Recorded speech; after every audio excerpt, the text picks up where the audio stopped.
Welcome to Tamil Cinewood.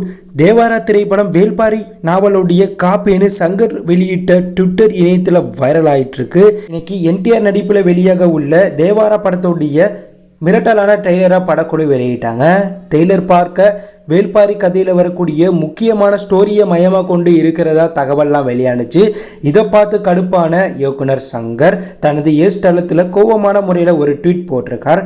அதில் வெங்கடேசன் எழுதிய நவயுக நாயகன் வேல்பாரி நாவலை காப்புரிமையை வச்சிருக்கக்கூடிய நான் இதை இப்போ சொல்ல விரும்புகிறேன்.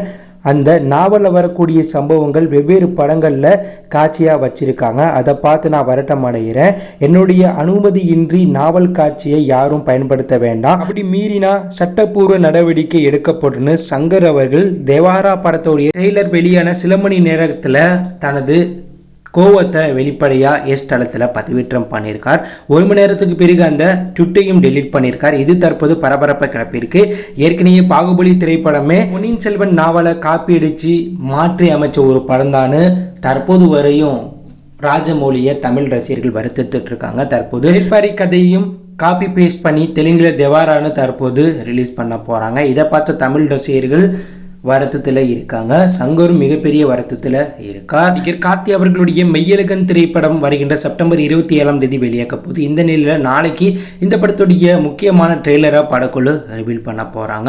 இந்த படம் 96 திரைப்படத்தை இயக்குன பிரேம்குமார் இயக்கத்தில் கார்த்தி, அரவிந்த் சாமி, ஸ்ரீதிவ்யா மற்றும் பலர் இந்த படத்தில் நடிக்கிறாங்க. ஏற்கனவே படத்துடைய டீசர் பாடலாம் வெளியே இந்த படத்திற்கான எதிர்பார்ப்பு ஏகிருக்கு. தற்போது கமலஹாசன் எஸ்டிஆர் நடிச்சிட்டு இருக்க டேக் லைஃப் திரைப்படத்துடைய ஃபுல் ஷூட்டிங் முடிஞ்சிட்டதா படக்குழு வேக்கப் பார்ட்டி நடத்தின புகைப்படத்தை வெளியிட்டு கன்ஃபார்ம் பண்ணியிருக்காங்க.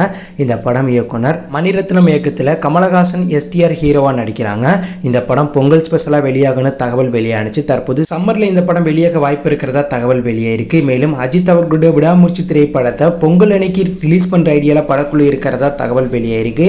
ஏற்கனவே விடாமுயற்சி திரைப்படத்துடைய ஃபுல் ஷூட்டிங் முடிஞ்சதா தகவல் வெளியானுச்சு. தற்போது இந்த படத்துடைய ஒரு சாங் மட்டும் பெண்டிங்கில் இருக்கிறதா தகவல் வெளியாயிருக்கு. மேலும் கூடிய விரைவாக இந்த படத்துடைய ஃபர்ஸ்ட் சிங்கிளையும் படக்குழு ரிவீல் பண்ண போறதா தகவல் வெளியாயிருக்கு.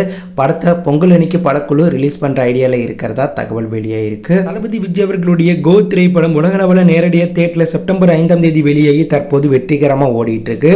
படக்குழு வெளியிட்ட கடைசி அப்டேட்டின் படி படம் வெளியான 13 நாட்கள்ல 113 கோடி ரூபாய் வசூல் செய்து புதிய சாதனை படைச்சிருக்கு. மேலும் இன்னைக்கு ஞாயிற்றுக்கிழமை கோட் படம் ஓடிட்டு இருக்க முக்காவாசி தியேட்டர் ஹவுஸ்ஃபுல்லாக போயிட்டு இருக்கிறதா அதிகாரப்பூர்வ தகவலை வெளியாயிருக்கு. மேலும் கோட் படம் தமிழ்நாட்டில் மட்டும் 200 கோடி ரூபாய் வசூல் செய்து புதிய சரித்திர சாதனை படிச்சிருக்கு. இதற்கு முன்பு லியோ படம் தமிழ்நாட்டில் 205 கோடி ரூபாய் வசூல் பண்ணிச்சு. அதுக்கு அடுத்த இடத்துல பொன்னியின் செல்வன் திரைப்படம் 213 கோடி ரூபாய் வசூல் பண்ணியிருந்துச்சு. அதற்கு அடுத்த இடத்துல கோட் திரைப்படம் தற்போது நிலவரப்படி 207 கோடி ரூபாய் கிட்ட வசூல் செய்து புதிய சாதனை படிச்சிருக்கு. மேலும் கோட் திரைப்படம் தமிழ்நாட்டில் 220 230 கோடி ரூபாய்க்கு மேலே வசூல் பண்ண வாய்ப்பு இருக்கிறதா கணிச்சிருக்காங்க.